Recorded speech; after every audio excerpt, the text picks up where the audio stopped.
question ako kasi sobrang dami nyo ng employee. Sobrang na-inspired ako. Ang pinaka mahirap kasi as a business owner is mag-manage ng employee kasi maraming pasaway, di ba? Tapos, as I can see that you are coaching them.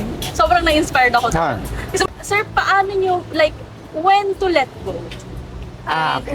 What to keep? Okay. Parang ganun. Okay. May mga honest mistake, may mga honest kuan ba, pero may mga intentional din. You must have plenty of psycho. Akala nato pag psychologist ka, sa may sakit lang ulo.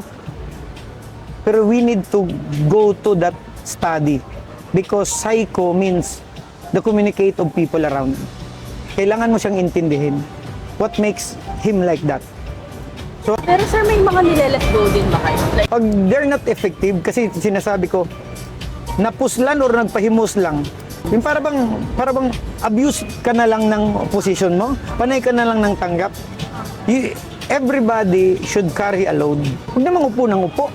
The accountability and responsibility of every empleyado, kailangan klaro.